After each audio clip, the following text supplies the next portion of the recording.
नमस्कार साथियों, स्वागत है आप सभी का अंकित इंस्पायर्स इंडिया पर। मैं हूं अंकित अवस्थी। जैसा कि आप सभी जानते हैं कि इंडिया के अंदर इस समय एक विषय पर बहुत ज्यादा नाराजगी है, वो है हमारे पड़ोसी देश बांग्लादेश में भारत विरोधी जिस तरह की बयानबाजी हो रही है, और दूसरा अल्पसंख्यक हिंदू जो बांग्लादेश में है उन पर जिस तरह का अत्याचार किया जा रहा है।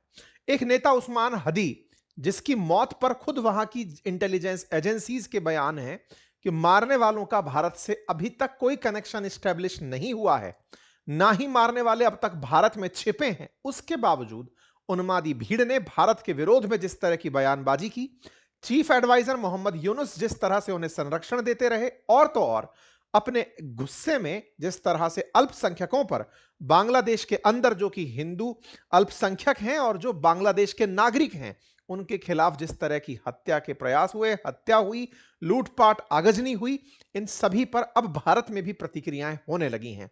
भारत में प्रतिक्रिया में सबसे बड़ा सवाल यह कि अगर बांग्लादेश में भारत की एम्बेसी के खिलाफ यानी हाई कमीशन के खिलाफ प्रदर्शन हुआ, तो क्या यह भारत में नहीं हो सकता?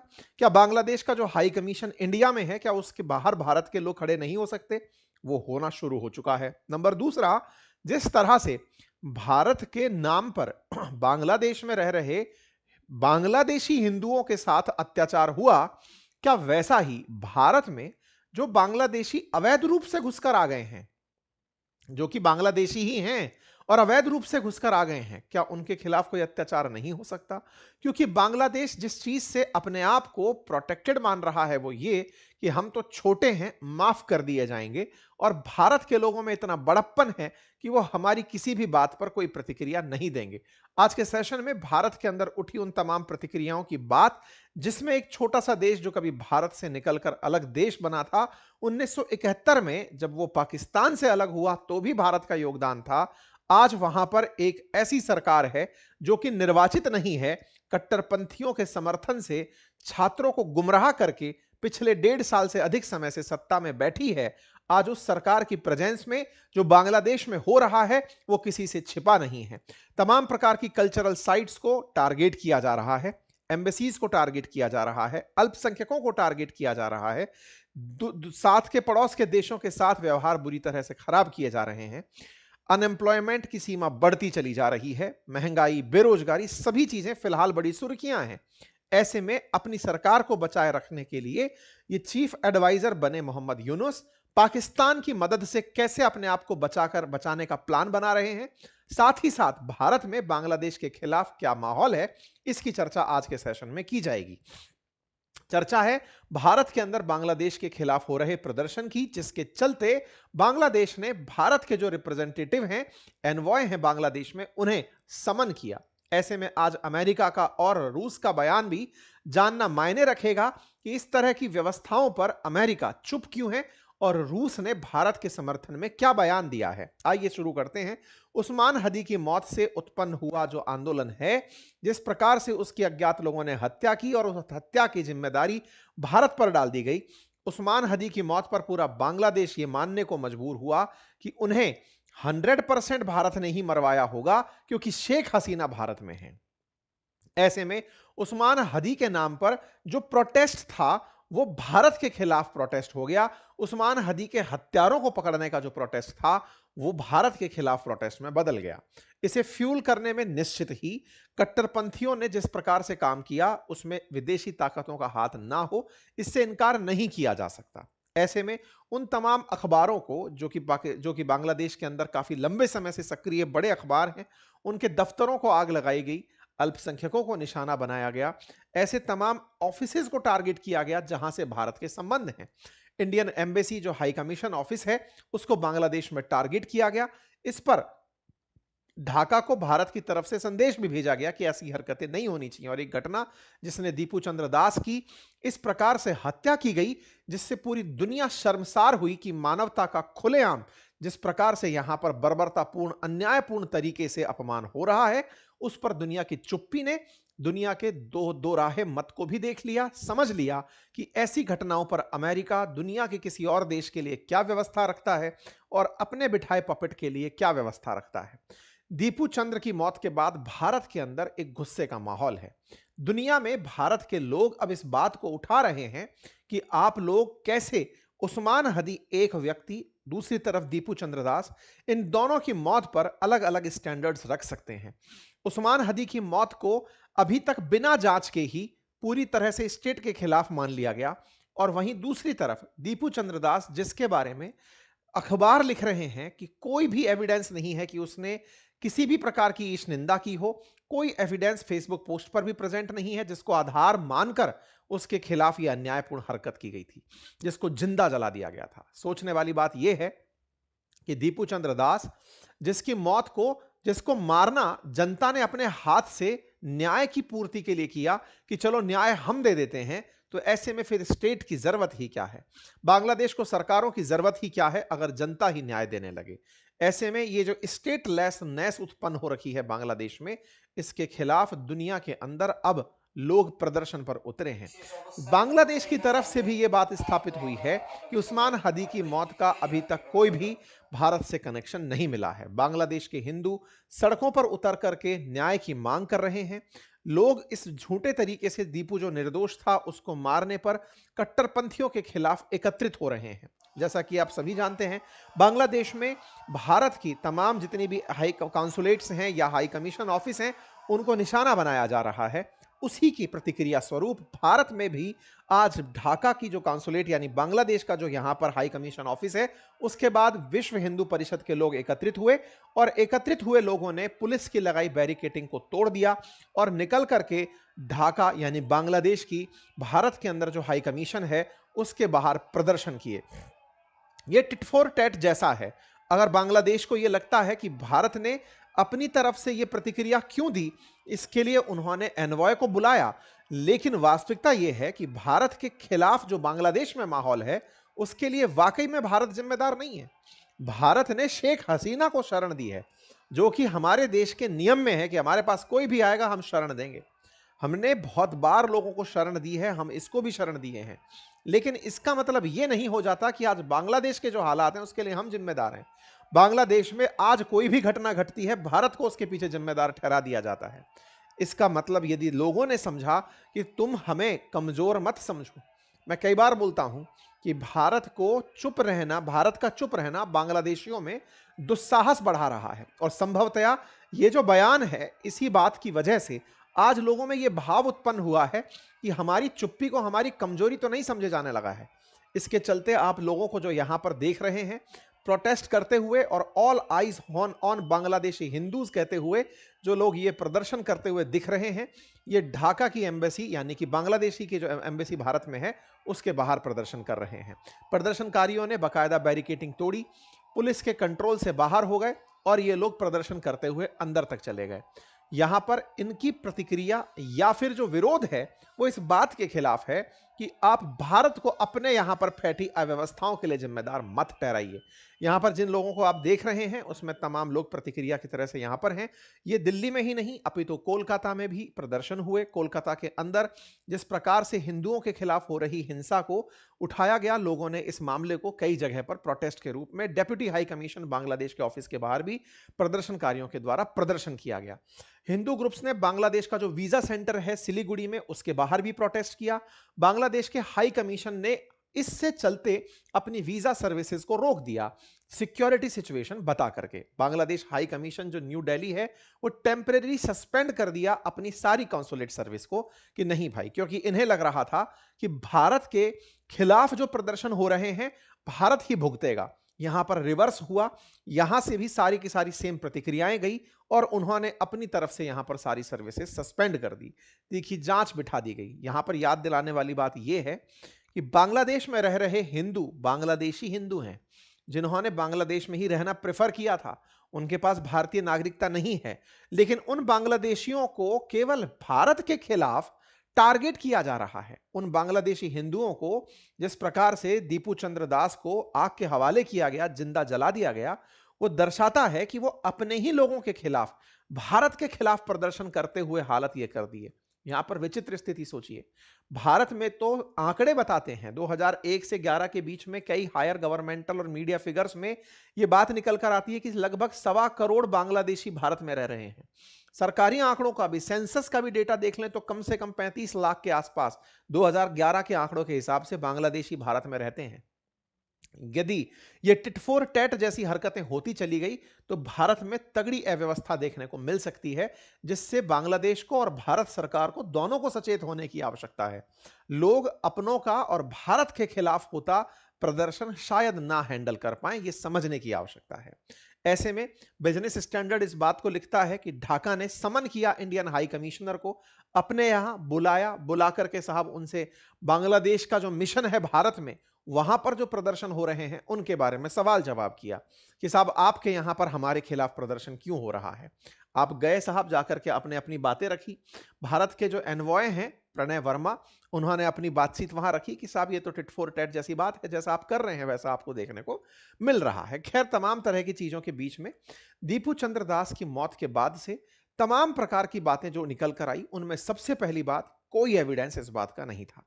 दूसरी बात, बांग्लादेश के अंदर राजनीतिक हिंसा आज का नहीं, बड़ा पुराना इतिहास रखा है।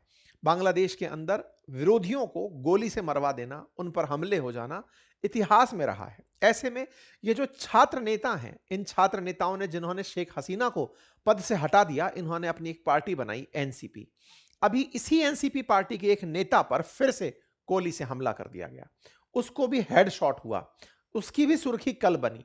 फिर जैसे उस्मान हदी की मौत पर रुदन हुआ था, इसकी मौत पर भी, इसको गोली लगने पर भी, हालांकि अभी क्रिटिकल कंडीशन से बाहर है, ऐसे में इसको गोली लगने पर भी रुदन होना शुरू हुआ। ये तो बांग्लादेश के अंदर मारने वाला कार्यकर्ता वो पकड़ा गया, जिसने इस तरह की हरकत करी वो पकड़ा गया। इससे बांग्लादेश में फिर से भारत के खिलाफ इस प्रकार का प्रदर्शन जगह नहीं ले पाया। लेकिन यह बात समझने की है कि बांग्लादेश में यह पुराना इतिहास रहा है कि वहां अगर आपको लग रहा है कि आप सत्ता के नजदीक हो तो विपक्ष में या फिर जो आपसे खुश नहीं है आप पर हमला करना अपनी नेचर मानते हैं। ऐसे में बिना एविडेंस के ही भारत के खिलाफ बांग्लादेश का जो ये रुख था, ये भारत के लिए भी चिंता का विषय था और उन तमाम पश्चिमी देशों के लिए भी चिंता का विषय था जो कि अपना रुदन मचाए हुए हैं। यूएन ह्यूमन राइट को उठाकर देखिए, उन्होंने उस्मान हदी की मौत पर चिंता व्यक्त की, लेकिन उनके द्वारा एक भी बयान, इस बयान के अंदर एक भी लाइन दीपू चंद्र के प्रति नहीं थी।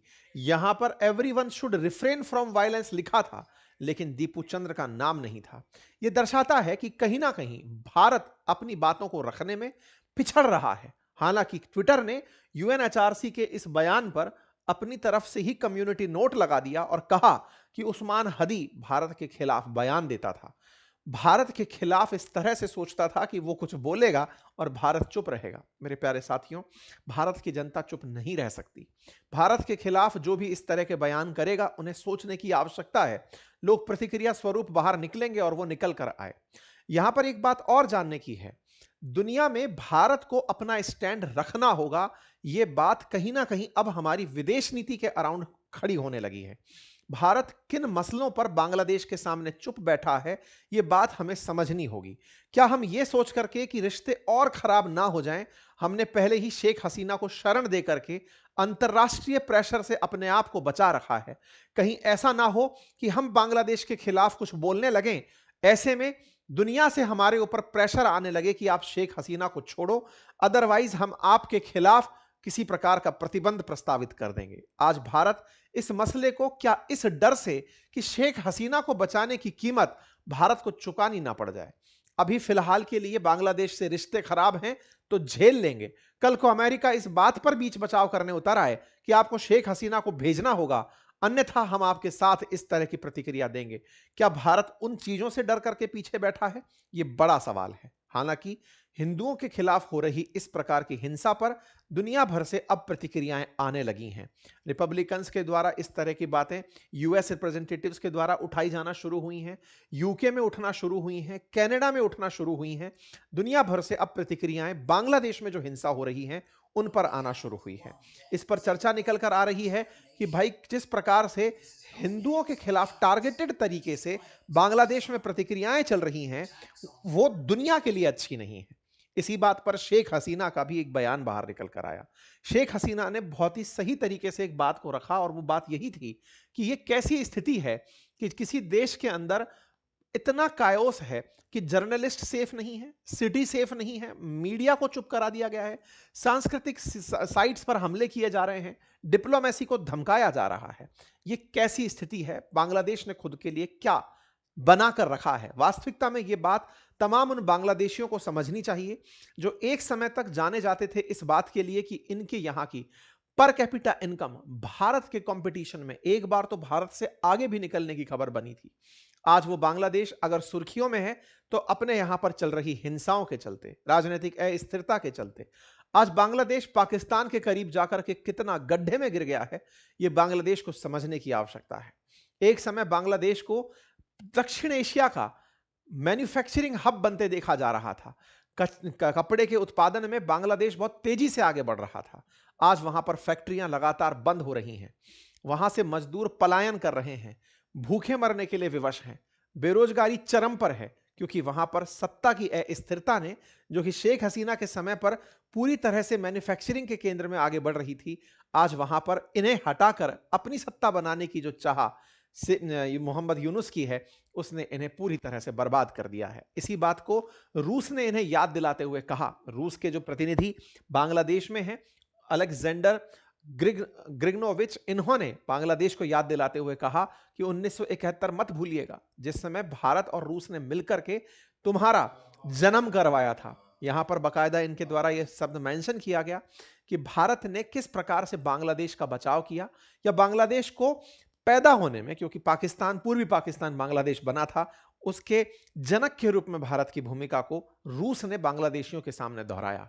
उन्होंने कहा कि उस समय आपको याद होना चाहिए कि 1971 में अमेरिका पाकिस्तान के साथ जा खड़ा हुआ था और 1971 का वॉर भारत के ऊपर धकेला गया था। पाकिस्तान ने इसे इस तरह से लिया था कि भारत बांग्लादेश या पूर्वी पाकिस्तान में अस्थिरता का बड़ा कारण है, जिसके चलते भारत पाकिस्तान के बीच युद्ध की नौबत आ गई थी। ऐसे में रूस भारत के साथ आया था और हमने पाकिस्तान के 2 टुकड़े करवाए थे। पाकिस्तानियों को, मतलब 93 पाकिस्तानियों को सरेंडर करवा दिया था। जो हालात थे वो आपके सामने हैं। आज यही पाकिस्तान, पूर्वी पाकिस्तान, बांग्लादेश आपस में मिल रहे हैं और इनका मिलना भारत के लिए घातक बन रहा है। घातक कैसे बन रहा है? यह आदमी एक और स्ट्रेटेजिक प्लानिंग में लगा हुआ है और वो प्लानिंग ये है, भारत में जिस तरह की आए दिन मांग उठ रही है और वो है सिलीगुड़ी कॉरिडोर चौड़ीकरण योजना।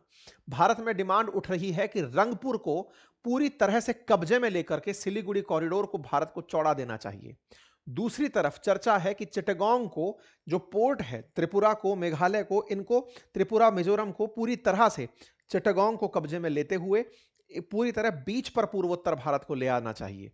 भारत में जिस तरह की ये मांग उठ रही है, इसी मांग के बीच में ये पाकिस्तान से बातचीत करने निकल रहे हैं। बातचीत की जानकारी निकल कर आती है एक एक्सक्लूसिव खबर में, रिपोर्टर्स के माध्यम से जानकारी बाहर निकल कर आती है कि पिछले दिनों में जो पाकिस्तानी ऑफिशियल्स आकर के बांग्लादेश पहुंचे थे, वो असल में पाकिस्तान के साथ में, बांग्लादेश के साथ में सऊदी अरब स्टाइल वाली डील करने आए थे। आपको याद होगा, हमने आपको कुछ दिनों पहले एक सेशन किया था जिसमें बताया था कि कुछ बड़ा करने की फिराक में बांग्लादेश लगा है।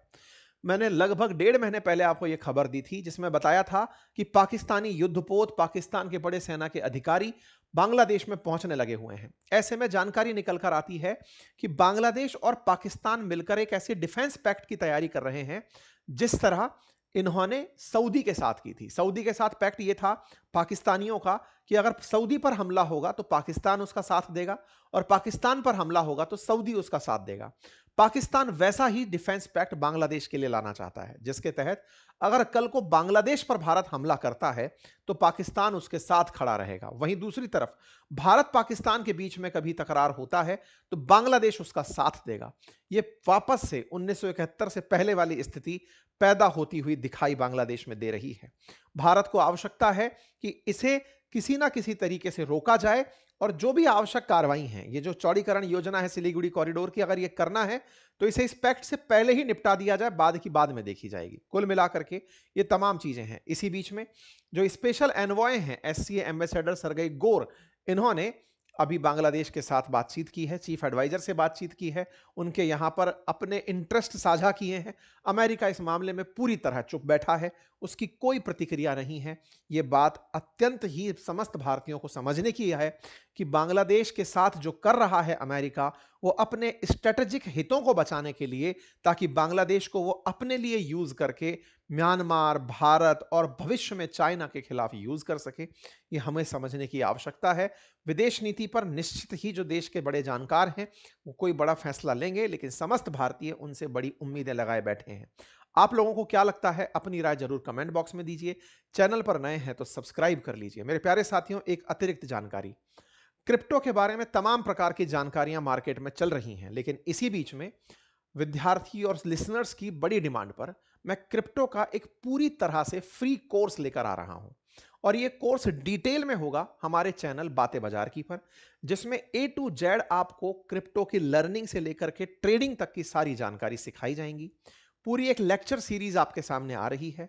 बातें बाजार की चैनल पर जाकर के आप उस लेक्चर सीरीज को देख पाएंगे। उम्मीद है कि 25 तारीख तक आपके सामने लेक्चर सीरीज के वीडियोस आने शुरू हो जाएंगे। आपको यह इन्फॉर्म इसलिए किया जा रहा है ताकि आप इन्फॉर्म्ड सिटीजन बन करके अपने निवेश के लिए सही फैसले करें। फिलहाल के लिए इतना ही। बहुत बहुत धन्यवाद।